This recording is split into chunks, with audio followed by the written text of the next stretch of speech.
So welcome, we're live broadcasting from the Abraham Fischler College of Education School of Criminal Justice at Nova Southeastern University. My name is Dr. Grace Telesco. I'm a full-time faculty member at the School of Criminal Justice, and I'm joined tonight by a dear friend and colleague, Miss Dina Rash. She is the program director at Dignity Healing, and this is the second part in a two-part series on the epidemic of addiction in a COVID pandemic. And I'm thrilled. Last week, we had Dr. Maria Levy-Mincy with us, and we got a really great insight and perspective into academic lens and academic perspectives around addiction, as well as some of the current research and some of the stuff that's been coming out pretty recently as a result of COVID in terms of alcoholism is up and other addictions. So I'm excited, so excited to continue this conversation, and especially to have someone like Dina with us today. And I don't know if any of you, the viewers on YouTube, had a chance to see Trigger Zone. It was a sociodrama that we did back in, I think it was back in April, and it was about the disease of addiction. And it was this really cool sociodrama that we did. Well, the basis for that, the script, if you will, was really through the consultation and guidance of Dina Rash. She got in touch with our sociodrama club folks and told us, some of the background and backstory of what it's like to be an addict. And that's how we developed the Trigger Zone sociodrama. So Dina, thank you so much for being with us today. And I'm gonna brag on you a little bit. Tonight, we're really, really blessed to be able to have someone like Dina with us, because what Dina is going to provide for us is the perspective from the addict and the perspective from the client, and how the client becomes the practitioner. And that her journey is quite remarkable and miraculous. But a lot of it has to do with who Dina is. A lot of it has to do with Dina's motivation, her motivation and wanting to change. I think we talked a little bit about this last week, that you have to really want to change. And you have to really want to become better and join in recovery and in the recovery process. So Dina, wow, I'm so excited. And with no further ado, if you don't mind sharing with us a little bit about your journey and how you got here.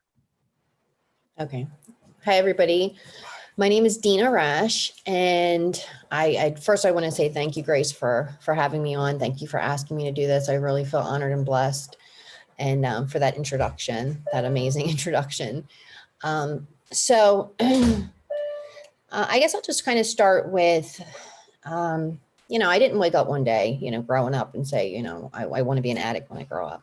I had, growing up, I had, I had some goals, I had dreams, I had things that I wanted to accomplish. And, I had a lot of protective factors as well. I did have, my parents are still married. I was raised by a great family.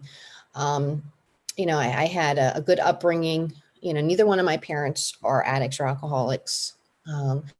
I had faith instilled in me from birth. I was raised, went to Catholic school.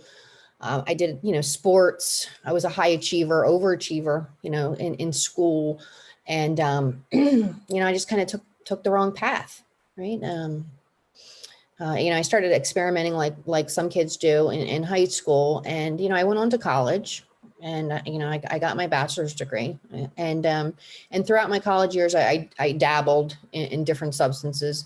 But it never really, my life wasn't unmanageable, right? Like I was able to still do well in school and work and function.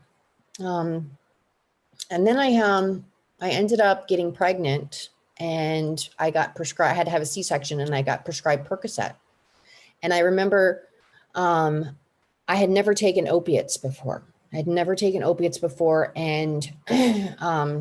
and I don't know, it was just like, I just thought I had found it, right? Like the answer to all my problems, I thought this was it. And it made me feel like I had so much energy and I was motivated, and, I had a lot of fear surrounding being a mom, and just that, that responsibility that goes along with that. So, this gave me that courage, right? That false courage, that I realize now. Anyway, so the disease of addiction is progressive, right? So more, and eventually my life was completely and totally unmanageable. I became unrecognizable. I was no longer the same person that I had been. The dreams that I had, the goals that I had were lost, and I was stuck in the grips of addiction. And it was whatever for the next one, it was just, that was the, living to use, using to live, that mindset daily. Right. And, along with that came severe consequences, a lot of legal consequences. I became, a frequent flyer in the criminal justice system, unfortunately. And, I burned a lot of bridges, hurt a lot of people, and, most of all, my family and myself. And, eventually, I had this gift of desperation. I became ready and willing. I got arrested the last time. I'm not from down in Florida. I'm from up north, but I came down here. My journey in recovery brought me down here to go to a treatment center, which I wasn't successful at, and I stayed down here. So I gotten locked up for the last time. It was August 8th, 2013. Okay. I had a court date, and I showed up for court. Like, I remember this day clear as day, because it was the beginning. It was the end and the beginning for me. Right. And typically, I probably wouldn't have gone to court, because I didn't have time for it. I was too busy getting high, doing what I thought I needed to do. And so I was so done though. I had this, I was just sick and tired of being sick and tired. I couldn't continue doing what I was doing. It was exhausting. It was no longer fun. It stopped being fun a long time prior to this. It was a chore, and I just hated the person that I had become. And anyway, so I go into this courtroom, and this was, my higher power, my God, starting to work in my life, because I didn't even really qualify for this courtroom. It was a drug court program. And, I don't know, I just landed in this courtroom. This was just a godsend. And I remember I was supposed to go to this orientation. I was supposed to do these classes, and I didn't do anything I was supposed to do. Right. And I was still using. So I knew that if I went into court that day, the chances of me getting taken into custody were pretty high. But like I said, I was completely and totally broken, and I was done, and I couldn't stop on my own. I could not stop on my own. I had to be stopped. And so I went into court, and sure enough, the judge took one look at me, and she knew. And she had them, the deputy put the handcuffs on me. And it was in that moment, that I surrendered, right? That I surrendered to my disease of addiction. I surrendered to the courts. Like, it was over, right? I no longer had to fight. I no longer had to continue living that life. And, little did I know what was in store for me, right? But I knew I couldn't keep doing what I was doing. And of course, with that came fear, and I was scared, and, fear of the unknown, all of that. And, but it was this overwhelming sense of relief as well, because it was just so exhausting, man. And that's not who I wanted to be. Never. It's never who I wanted to be. I got caught in the grips, and I just couldn't get out. I was on that hamster wheel of insanity. And I knew that I was destined to do more. And I had always dreamt of doing more, but I didn't believe in myself. So anyway, I had to do this drug court. She put me into custody, and she sentenced me to go to the county treatment center. right? And it was Bark. I live in Broward County, Florida, and the county treatment center. This was the best place, right? And so I had to wait for a bed. So I waited a couple months in jail for a bed to become available, and 7 weeks to be exact. And honestly, I was okay.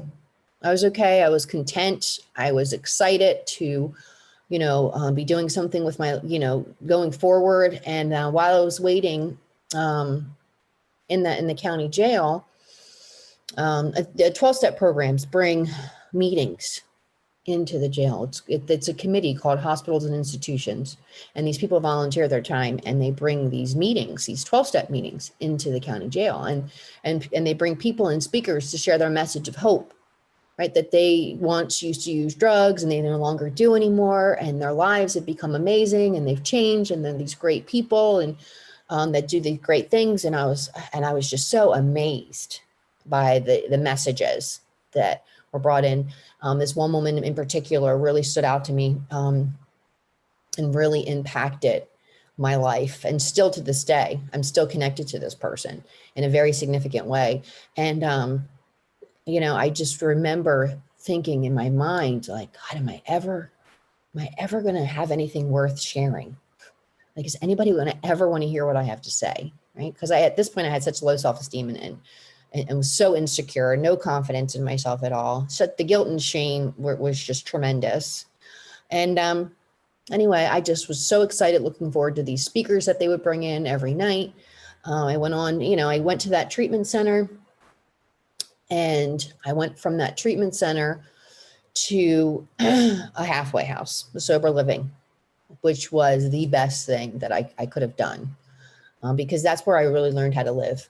I really learned how to live life on life terms without using substances. And, Grant, like I said, I had a lot of protective factors. I was raised good. I have great parents. I have an amazing family, amazing support system. So I had life skills that I had learned that were instilled in me that I just hadn't utilized. I had some coping skills that I just forgot about. So I just had to tap into that. And through the help of the people at the sober living and going to the meetings and the people that I met at the meetings, I learned how to love myself. I learned how to love myself. That woman that brought the meetings into the jail when I was in there, I ran into her, and I want it to be like her, confident, secure, loving, spiritual, successful. And that's who I align myself with, women, her and women like her. And I took suggestions. I became open-minded and took suggestions. And, I was willing, man. I was willing to do whatever it took. Just like I was willing to do whatever it took for that next one out on the streets where I was using. I was willing to do, and I still am, to whatever it takes to stay clean another day. And that's just, I continue to do that. I've continued to do that. I became a manager of that halfway house. I ended up staying there for like 3 years at that sober living. I became the manager after about a year, and I got my own apartment, and I got my daughter there living with me. And I just really learned how to live. I learned how to live life on life terms. So it's a powerful story. And we know that this is not the case for everyone, right? And you talked about, in the beginning, you said something about desperation, and that Mhm. and that you felt that you may have said, how did you describe that again? It was the gift. It was a gift. It was a gift. Yes, So it was. so does, like, getting arrested and losing, losing your family, and not that that was the case for you, right? You didn't lose your family.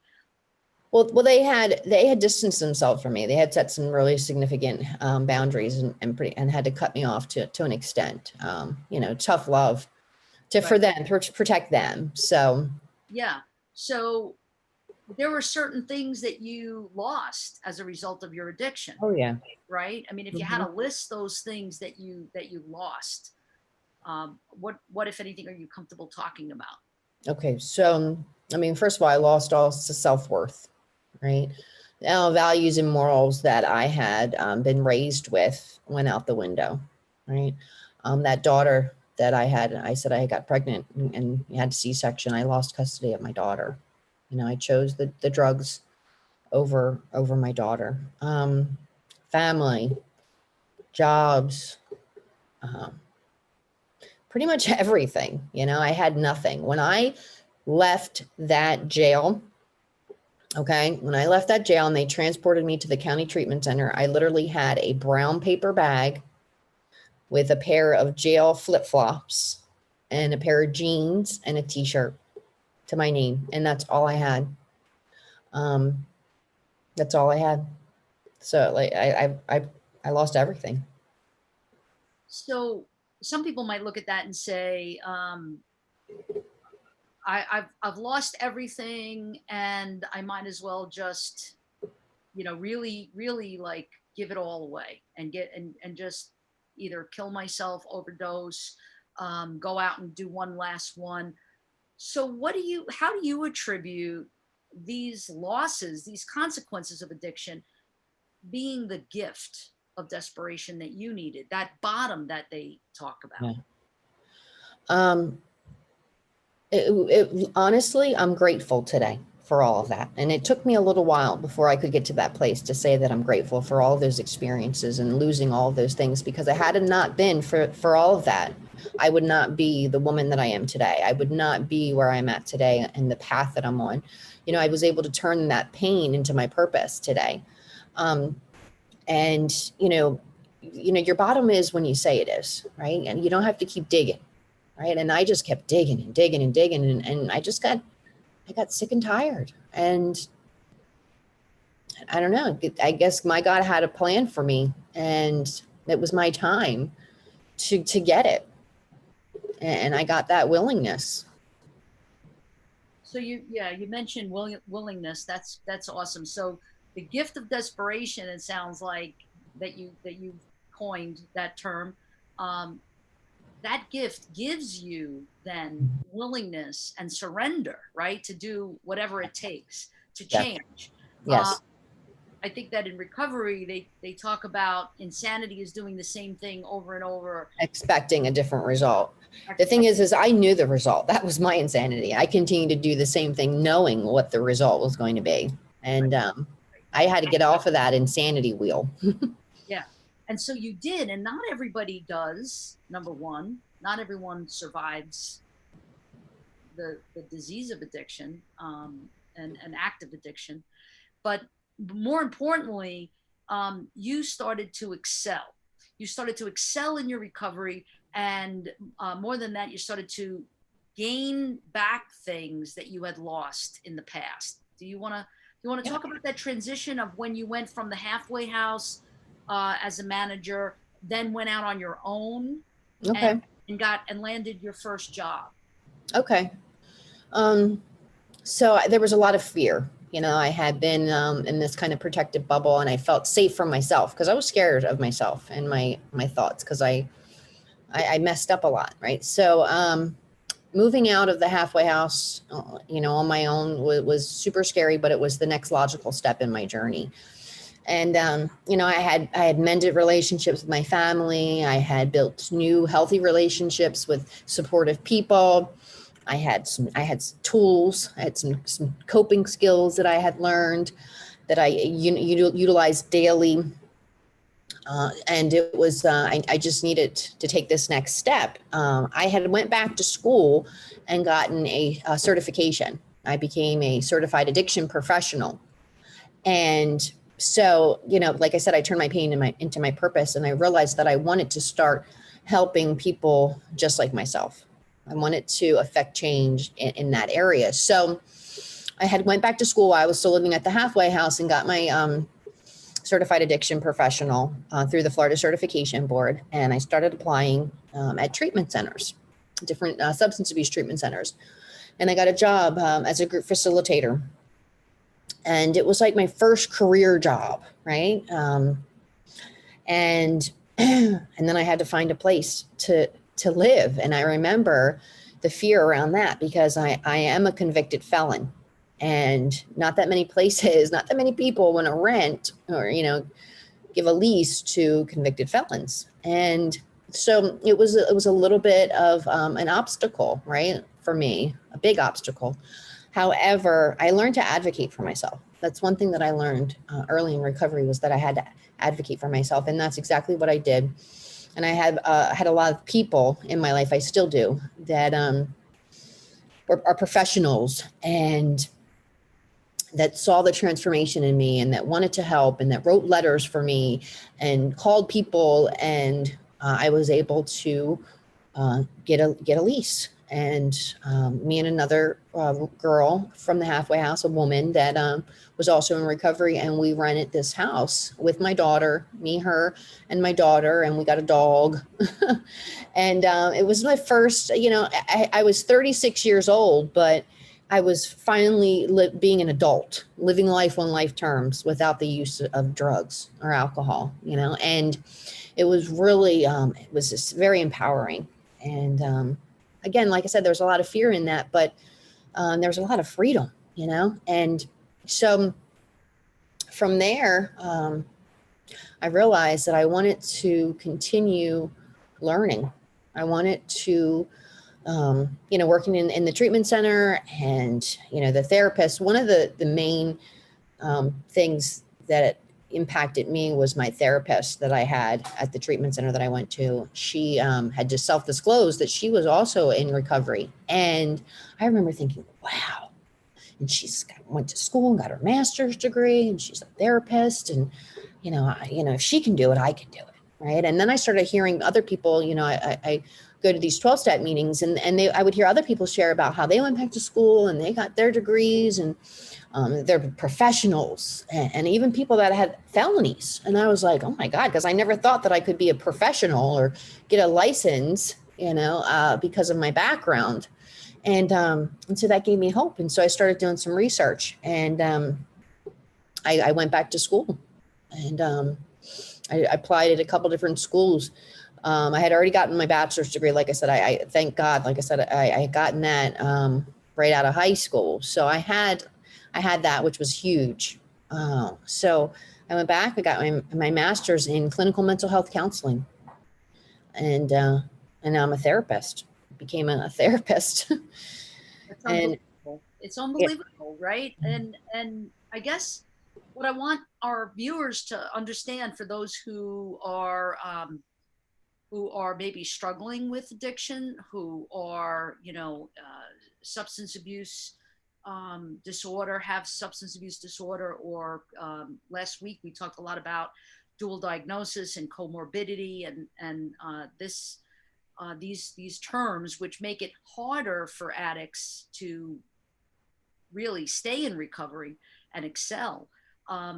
But I want our viewers to understand, whether they're practitioners or whether they're actual folks who suffer with the disease of addiction, is to get the fact that life doesn't really stop happening, right? So when we say the good, the bad, and the ugly can occur, and did you face any type of obstacles that kind of knocked you off balance a little bit, and how did you stay clean through that?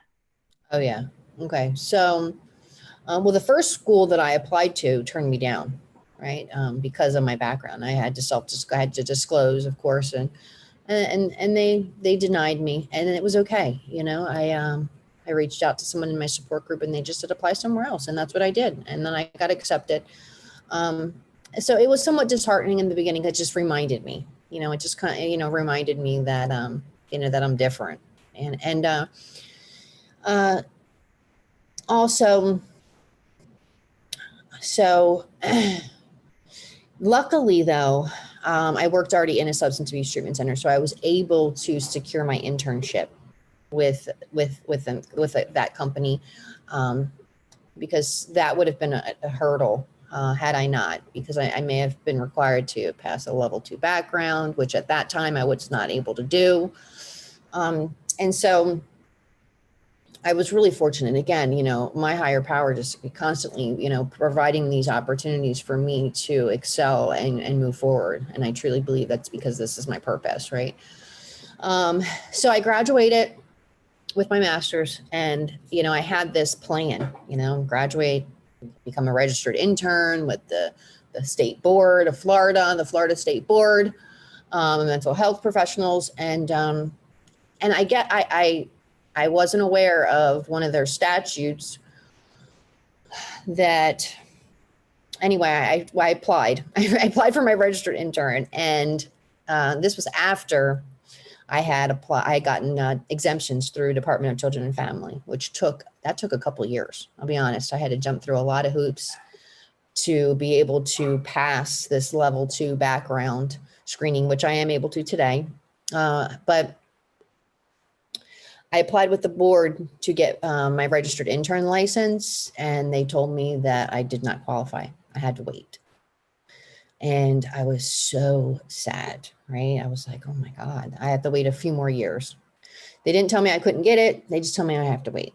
And it's, and then of course, I want to try to manipulate and try to fix and change. And I email them and I ask them, and what I can do. And there's nothing I can do. I have to wait. And I'm like, so I'm like, okay, God wants me doing something else, not getting my license yet. So I said, okay, I'm going back to school again. So now I'm getting my PhD. I'm getting my PhD in counselor education and supervision. I'm currently a therapist. I work at a treatment center called Dignity Healing in Pahokee, Florida. I'm a program director there, therapist there, clinician, and I'm in school.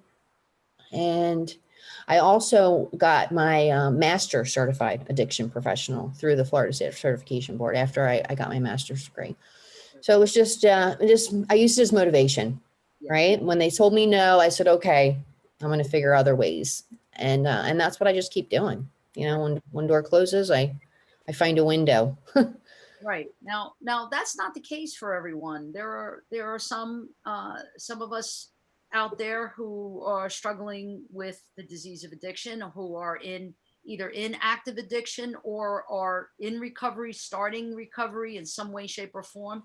And I'm going to come back to 12-step in a minute, but with another follow-up question. But what do you think it is? Like, what's the recipe or formula that has life show up for you?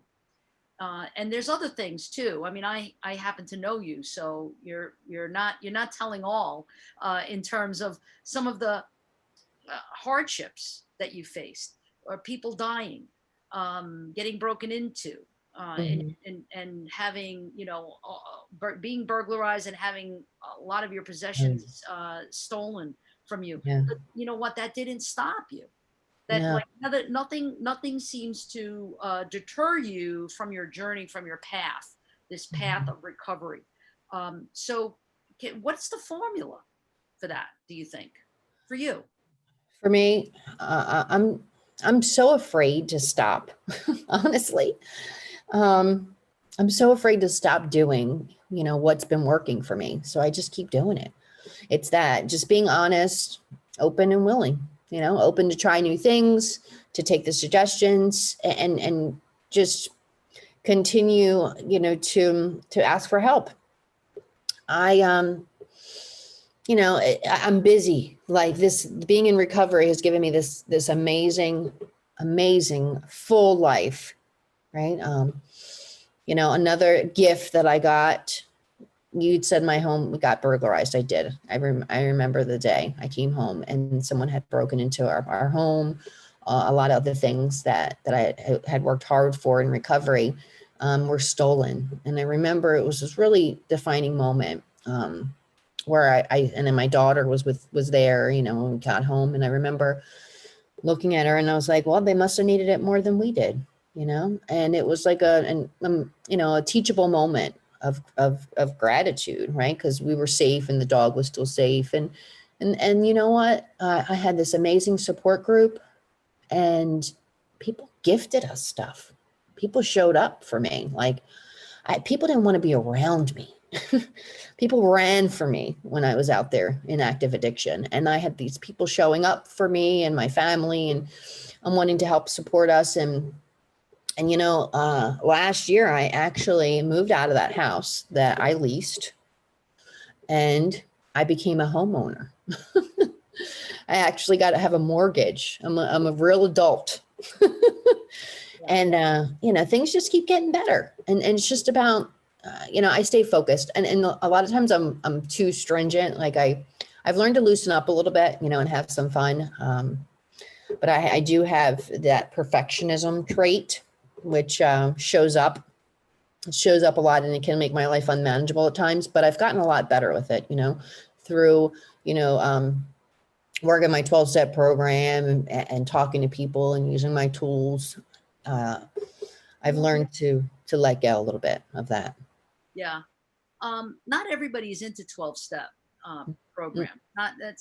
It's not a one size fits all for folks who are struggling with addiction or substance abuse disorder.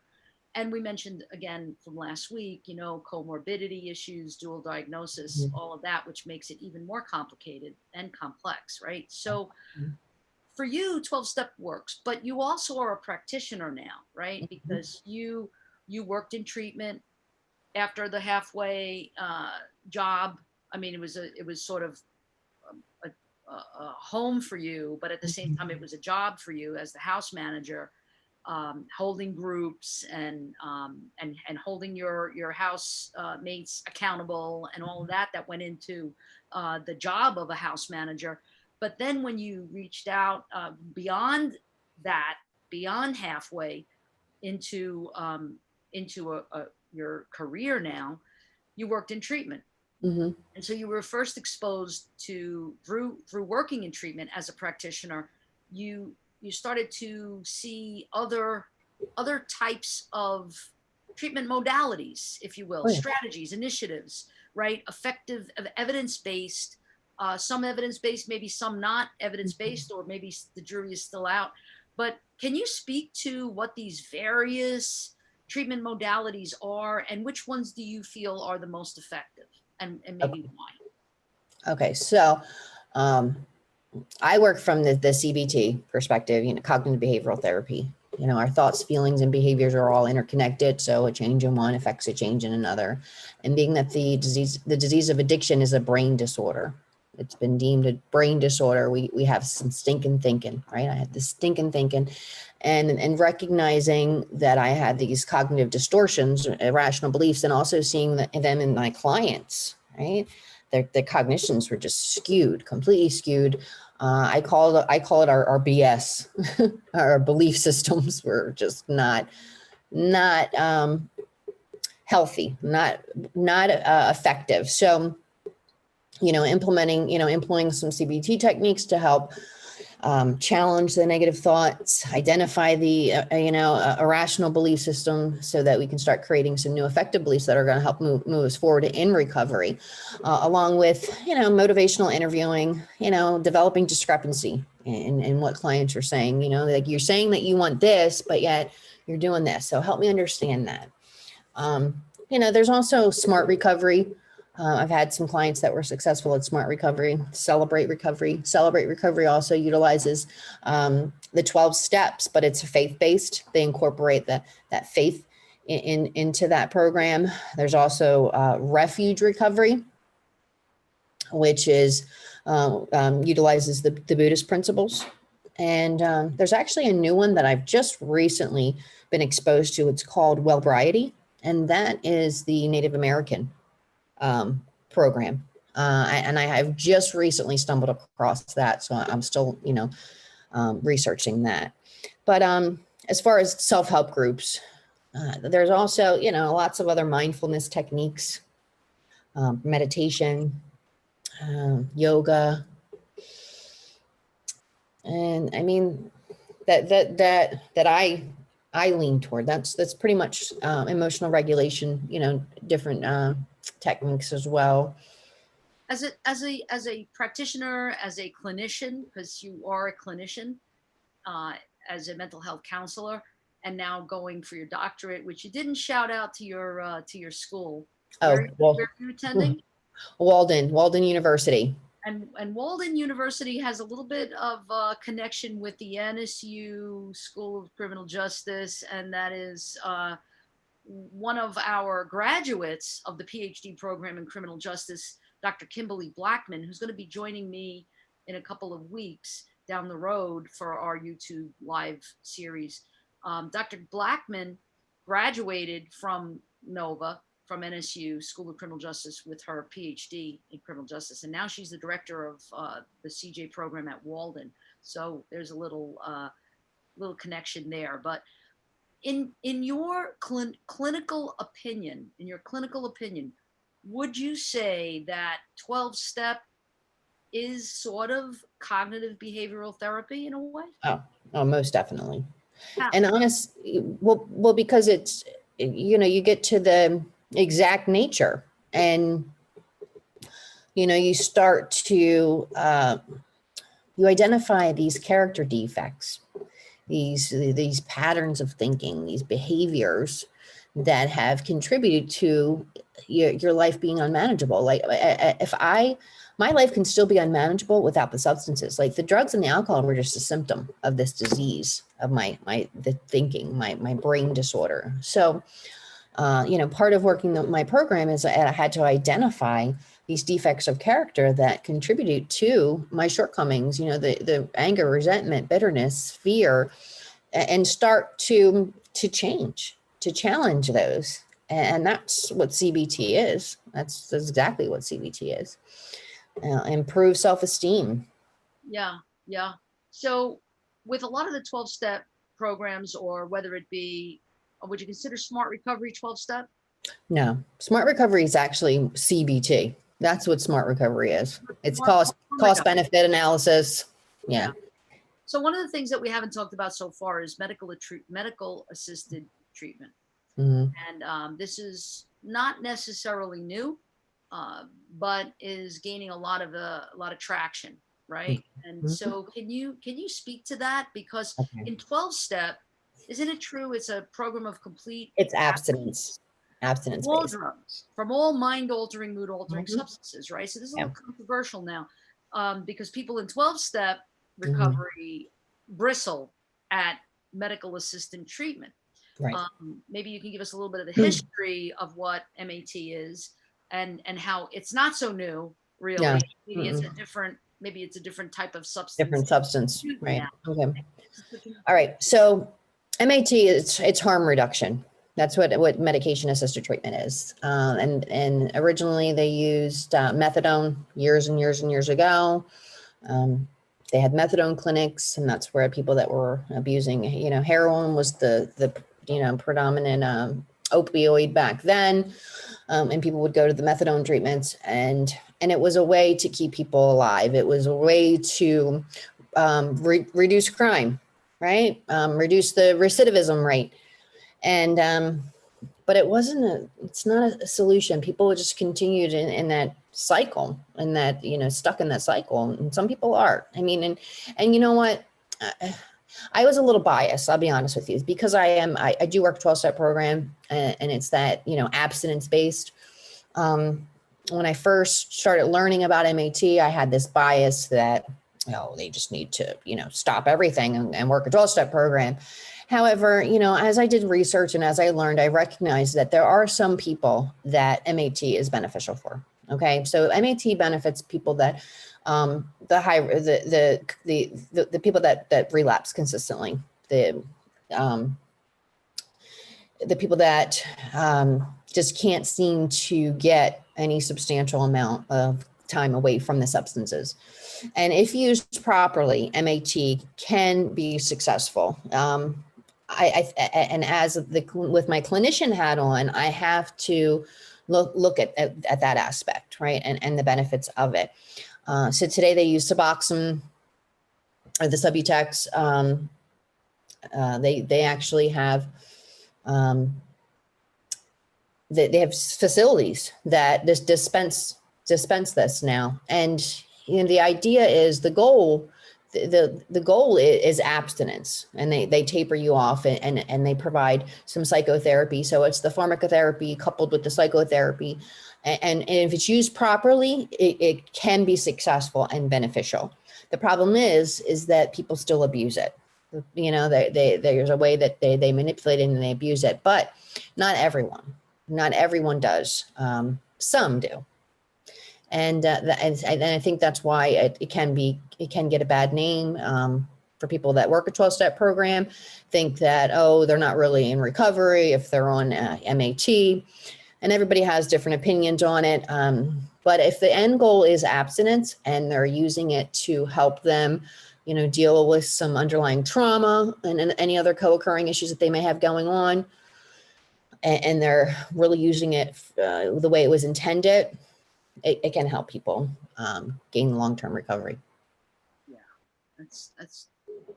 I think that it's true about for folks that I've spoken to in 12-step, that there's a disconnect for them.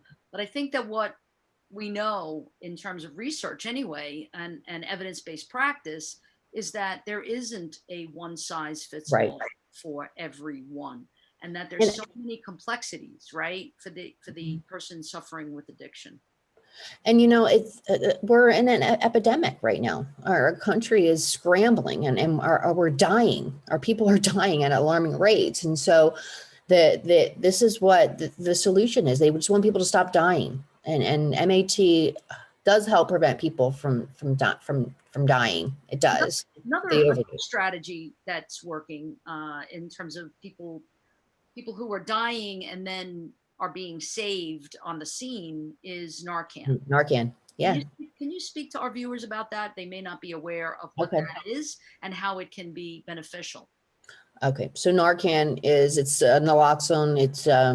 It's been used for a long time, but since the overdose rates have become so high, it's now readily available. The police, ambulance, I carry it. We have it, all of the clinicians, every staff member at my facility. We all have Narcan, and it's the ones that they distribute now are the nasal. It's a spray, 2 sprays in the nostril, and it sets the person, if they're in an overdose from opioids, into immediate withdrawal. It removes the opioids from the receptors in the brain immediately, so it sends them into immediate withdrawal, but it saves their life. Right. So a lot of times when people come to, they are angry. Seriously, because they're in pain now. They're in immediate withdrawal from the opioid, which is very painful. However, they're alive. Yeah. And so for family members, is there something that you would say to families about Narcan and how maybe they can get their hands on this? Yeah, you can get it at the pharmacies. Yeah, they give it away now. You don't need a prescription for it. You can get it at any pharmacy down here in Florida anyway. You just ask for it. There's a lot of other places that'll dispense it to you, like the South Florida Wellness, different resources that help people that suffer from substance abuse. They give it out for free. They train you on how to use it. It's fairly simple, but I definitely, if you have a friend or family member that suffers from substance abuse, specifically opioids, I would definitely carry it on you, have it readily available, because it's a lifesaver. What's the cost of that, Dina? It's free. No, they give it out for free. You can get it for free. Yeah. Mm-hmm. So that's great. So that's something that our viewers should be really, really thinking about to help save a life. Can you talk a little bit about the pandemic? I mean, you mentioned the epidemic that we face with addiction, and whether it be alcohol use or opioid use, or fill in the blanks, right? So it runs the gamut as far as the disease of addiction, including, by the way, gambling, overeating, sex addiction, right? I mean, we talked about this last week, the dynamics and characteristics of the disease. But if you can you talk a little bit about how this pandemic, this COVID pandemic, has made it even exponentially more difficult for people who are seeking treatment, and maybe, I don't know, feeling that they shouldn't go into treatment at this Mhm. time. Like, what are some of the obstacles that the COVID pandemic has caused, or explains why maybe people aren't coming into treatment, or is that not your experience? And then we'll talk about how it's impacting recovery. Okay. So when COVID first hit back in March, everyone was scared. Nobody, was going anywhere, let alone coming into treatment. And the facility that I worked at, a lot of the facilities, because I have a lot of friends in the substance abuse treatment field, their census dropped. People weren't coming to treatment. People weren't seeking help. People were afraid to get COVID, and places were getting shut down too. It was an obstacle. I was fortunate. The place that I worked at, we were able to stay open, and but our numbers dropped drastically, like more than half, more than a third, or two-thirds. Like it was very significant.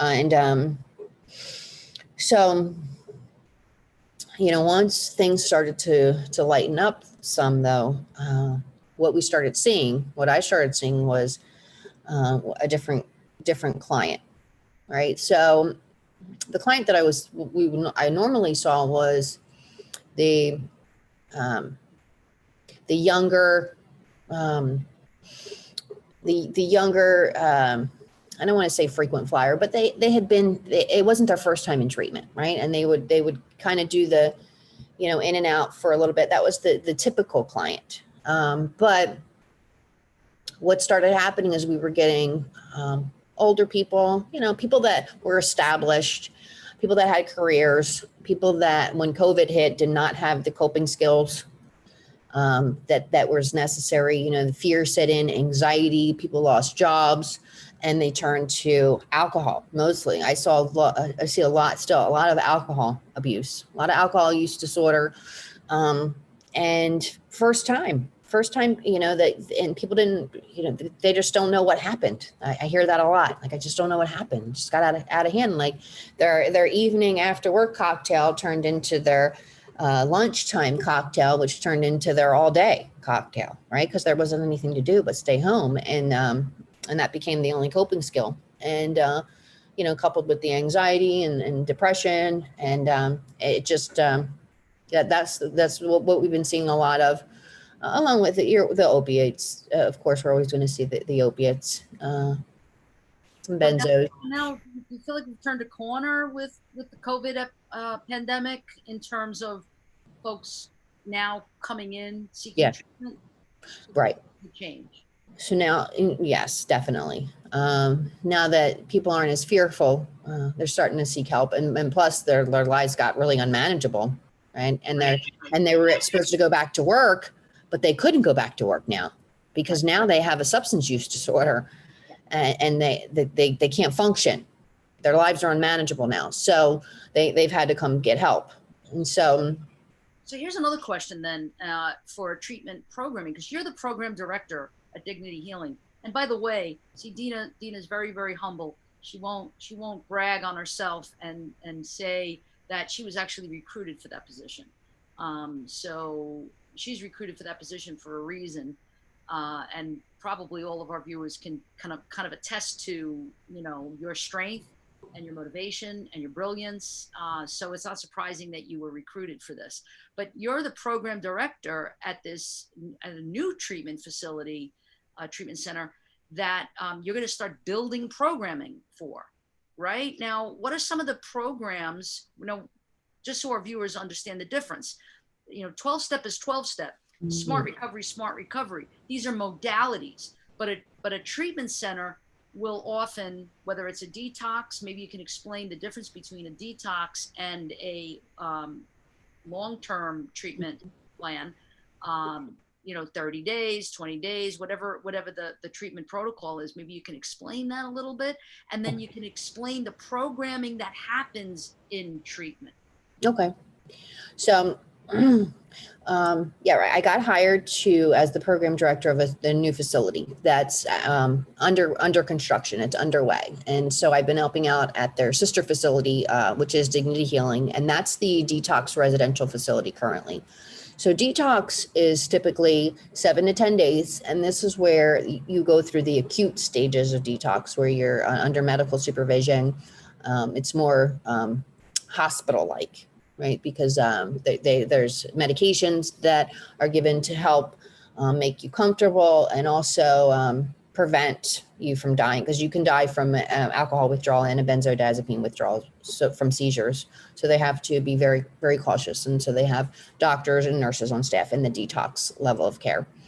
After detox is the residential level of care. And depending upon, your insurance and things like that, and, residential level of care can be anywhere from, 21 to 28 days.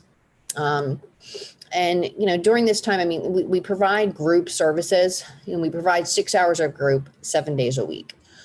Clients are required to go to group, and they also receive individual services as well from their licensed or master level clinicians, along with case management services.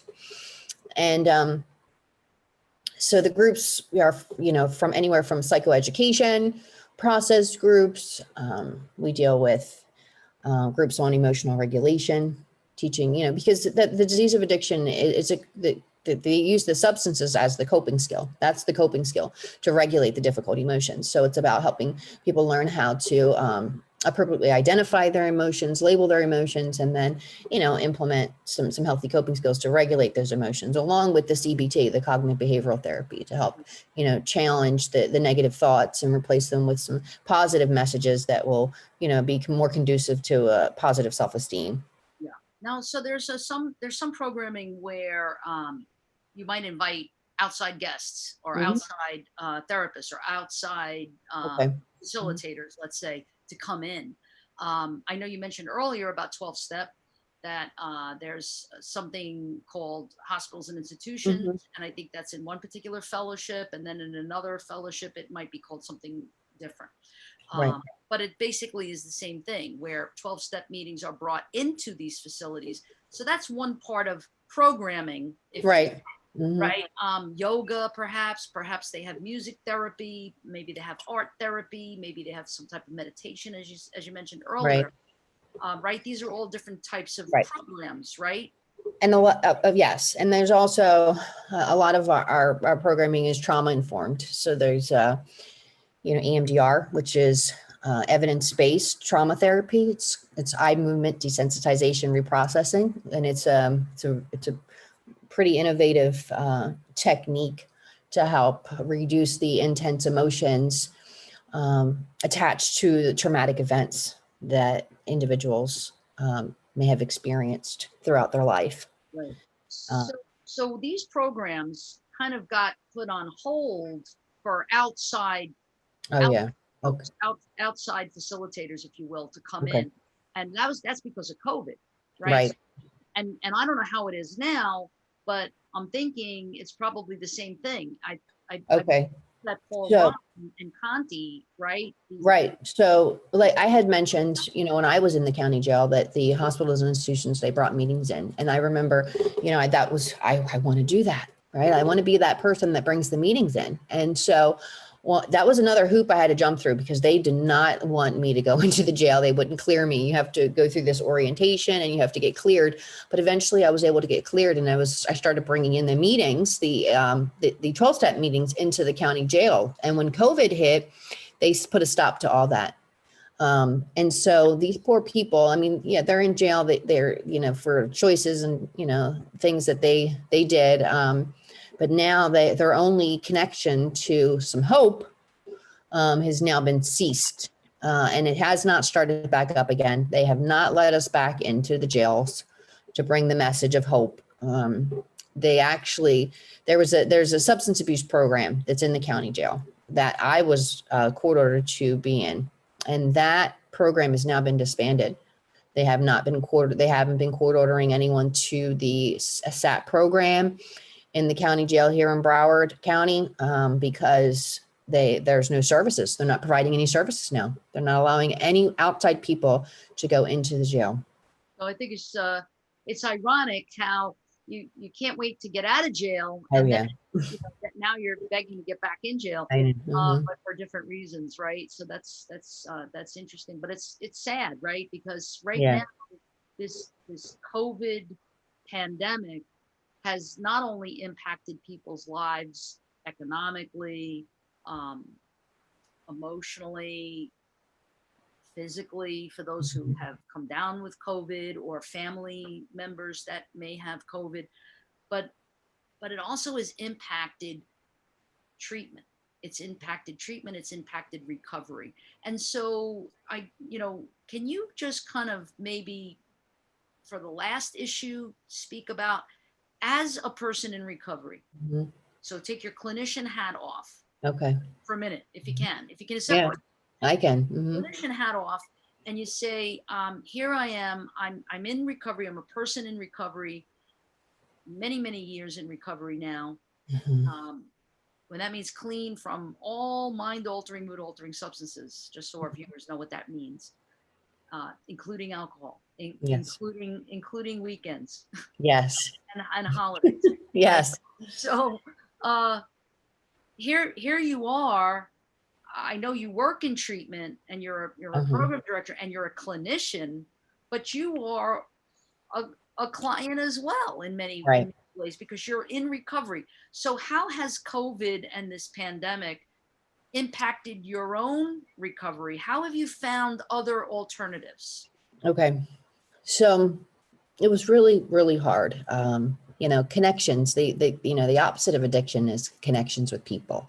And that's one thing that I found working my 12-step program is these amazing connections with people where I was able to get vulnerable and connect with people on intimate levels, like I had never been able to in my life.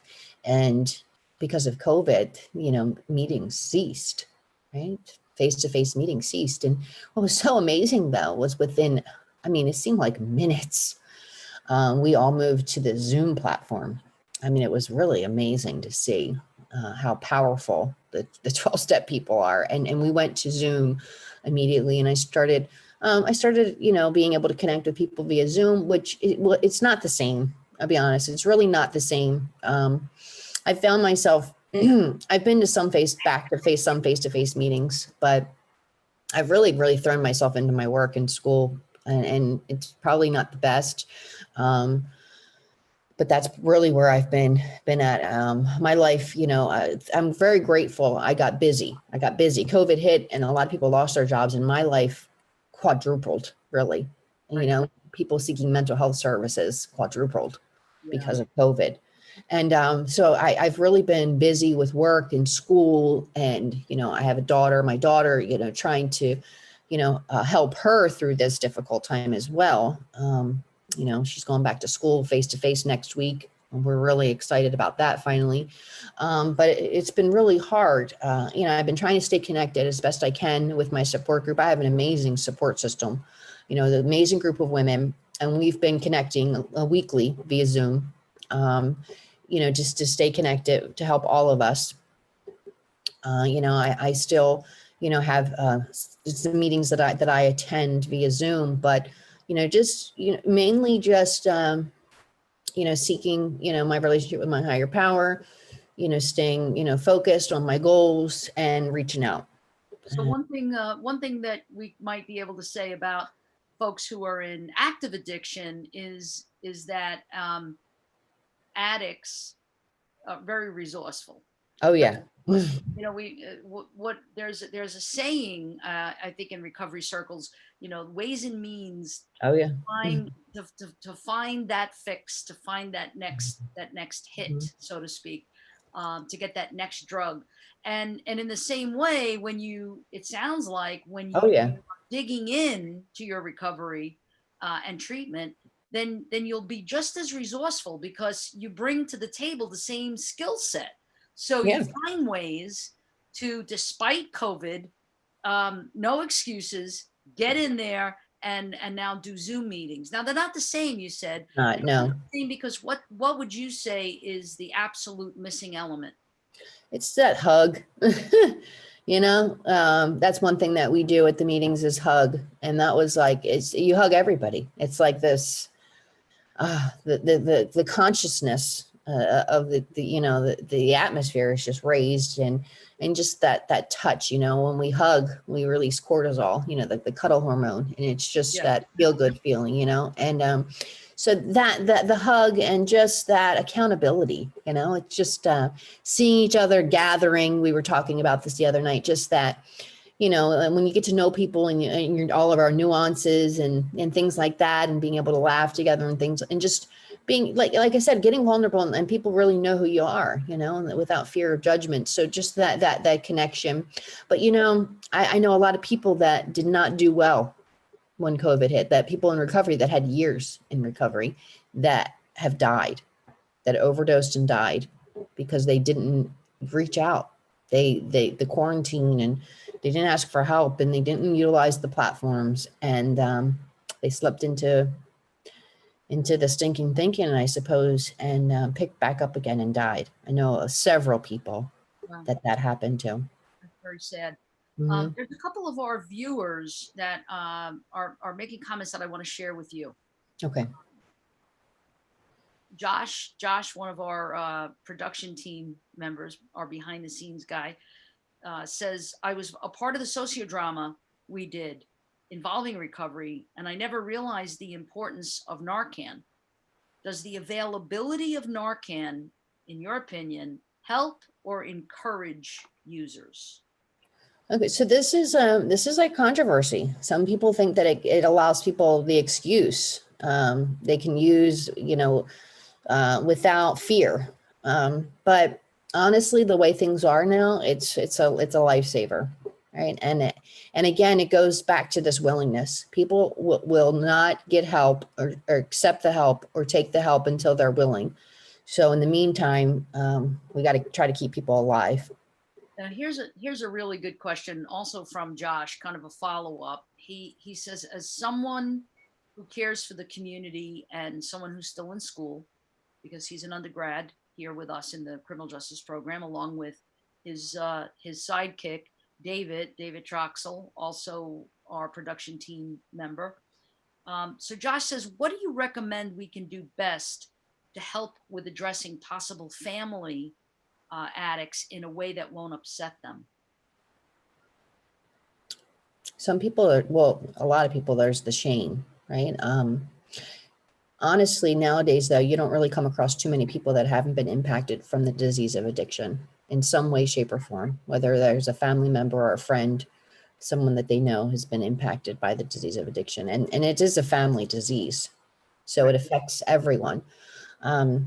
So I guess maybe to kind of clarify the question is, if someone in your family is struggling with addiction, Mm-hmm. how do you approach them? Okay.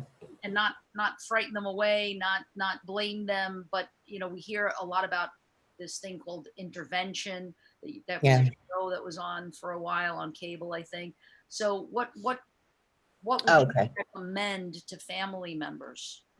Okay. So I would try to find someone that they can identify with. Honestly, they're going to get defensive if especially from someone that doesn't use, that's not an active addiction. They're intimidated. They're going to be defensive. They're going to deny. But perhaps if you find someone that that they know, or that used to, is in recovery, that could, be a part of that conversation and help approach them, that may be the buffer.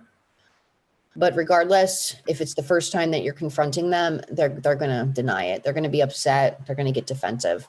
It's just part of the disease. Right. Mhm. Yep. And they can always reach out for help, right? Oh yeah. Is there a particular helpline? Not to promote any one particular treatment center necessarily, but like Broward Addiction Recovery Center Mm-hmm.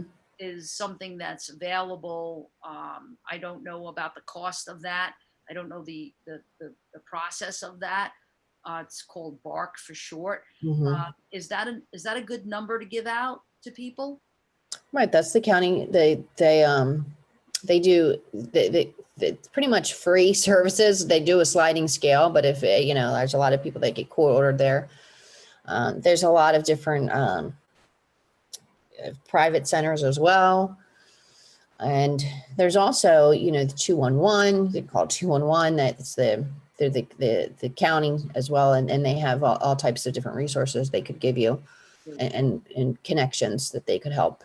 Good, good. We're gonna close with this comment. This is from one of my students. This is one of my PhD students, actually, Andrella. She said, Dina, your strength is definitely a testimony to not letting your past dictate or determine your future.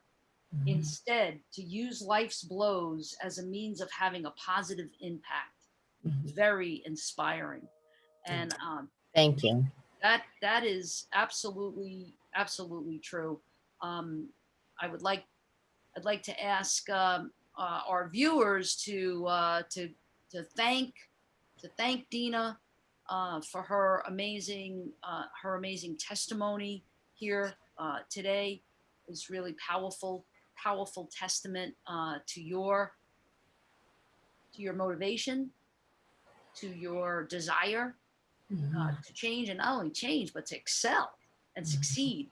And we all have no doubt, all of the viewers that have been watching on YouTube now, I'm sure all would echo the same thing, that we have no doubt that you will be Dr. Dina Rash in the near future. Yes. And that you'll be in private practice in the near future, and maybe even be the CEO of your own treatment center. Right. I mean, that's the future, right? That's a vision you'll hold.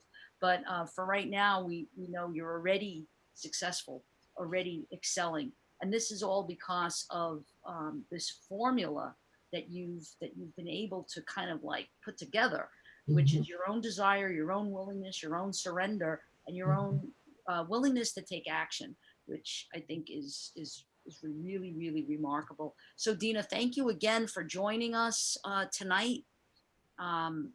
We wish you well in the future, and hopefully we'll have you back again very, very soon. So we thank you. We thank you again for being here with us today.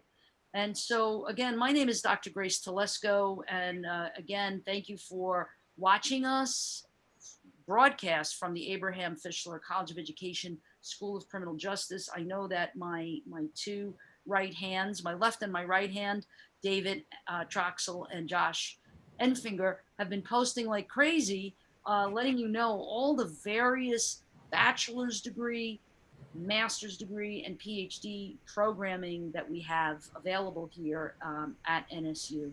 So Dina, I'll give you a last word. Tell our viewers something that you want them to know. We do recover, right? We do recover. And when we allow ourselves to recover, we give permission to our families and our loved ones to recover too. Awesome. Mm-hmm. Thank you all. Have a wonderful night. Be safe, be strong, and we'll see you next Thursday for another exciting YouTube live presentation and program. In fact, next Thursday, I believe, is next Thursday is October 15th, I think it is. And I think that we are doing autism awareness for healthcare professionals. And this is a sociodrama, a virtual sociodrama about a person with autism on the autism spectrum who is a sexual assault survivor from a sexual assault incident that occurs. It's a powerful, potent sociodrama, and I want to urge you, my viewers that are watching right now, to please tune in and invite healthcare professionals to attend this, because this is geared directly toward them. So we'll see you next week. Be safe, be strong, and we'll see you then.